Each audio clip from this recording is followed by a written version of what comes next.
আর আমাদের নবী মুহাম্মদ সাল্লাল্লাহু আলাইহি ওয়াসাল্লাম বলেছেন, জেরুজালেম থেকে শেষ জামানায় একজন ব্যক্তির আবির্ভাব হবে, যে হবে ইহুদি বংশোদ্ভূত, ইহুদি মায়ের সন্তান, কোকড়ানো চুল, স্ট্রংলি বিল্ড, শারীরিক শক্তি অনেক বেশি।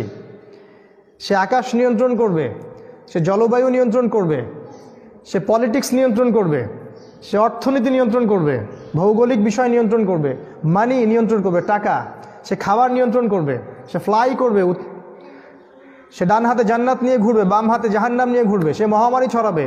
এইগুলো রাসূল বলে গেছেন এবং তিনি বলেছেন এও মাসিহ, কিন্তু এ হচ্ছে মাসিহুদ দাজ্জাল, মিথ্যা মাসিহ, প্রতারক মাসিহ। তারাও মাসিহ ওয়েট করছে, আমরাও মাসিহের জন্য ওয়েট করছি, খ্রিস্টানরাও মাসিহের জন্য ওয়েট করছে, কিন্তু এমন একজন মাসিহের কথা রাসূল বলে গেলেন যিনি ঈসা আলাইহিস সালামের মতো নন। তিনি প্রতারক, মিথ্যাবাদী। রাসূল বললেন 40 দিন সে বিশ্ব শাসন করবে এবং বিশ্বের আনাচে কানাচে প্রতিটা জায়গায় সে তার ত্রাস চালাবে। যে ব্যক্তি তার আদর্শ মেনে নিবে সে তাকে প্রোগ্রেস দিবে, উন্নতি, অগ্রগতি। আর যারা বা যে জাতি তার বিরুদ্ধাচারণ করবে, তাকে দাজ্জাল বলে চিনতে পারবে, সে তাদেরকে দুর্ভিক্ষ দিবে, ধ্বংস করে দিবে, অর্থনীতি ধ্বংস করে দিবে, সামরিক আগ্রাসন চালাবে, সবই করবে। আপনি কি এখন ডটসগুলো মিলাতে পাচ্ছেন? দাজ্জাল শব্দের অর্থ প্রতারক, মিথ্যাবাদী। এই সম্পর্কে রাসূল সাল্লাল্লাহু আলাইহি ওয়াসাল্লাম বলেছেন, এমন কোনো নবী নেই যিনি তার কওমকে মাসিহুদ দাজ্জাল সম্পর্কে সতর্ক করেননি। হিস্ট্রি শুরু থেকে শেষ পর্যন্ত এর চেয়ে বড় কোনো ফিতনা কখনো দেখা দিবে না।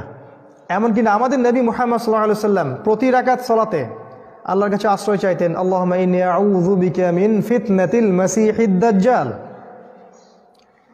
তিনি বলেছেন, আমি দাজ্জাল সম্পর্কে একটা এক্সট্রা কথা বলতে চাই যেটা অন্য কোনো নবী বলেননি।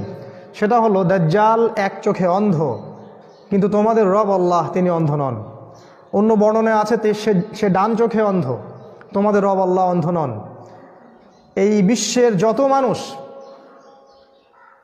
এক চোখা দৃষ্টিভঙ্গির, বাহ্যিক চোখ দিয়ে সব দেখতে পারে, ভিতরের কোনো চোখ নাই, তারা দাজ্জালকে চিনতে পারবে না, তারা দাজ্জালের ফিতনায় পা দিবে।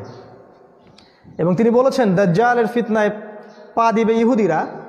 ইস্পাহানের 70,000 ইহুদি দাজ্জালকে ফলো করবে। আর ইস্পাহান ইরানে অবস্থিত, তার মানে খুব রিসেন্টলি ইরানকে আক্রমণ করা হবে, হয়তোবা ওই জায়গাটা তারা দখল করবে।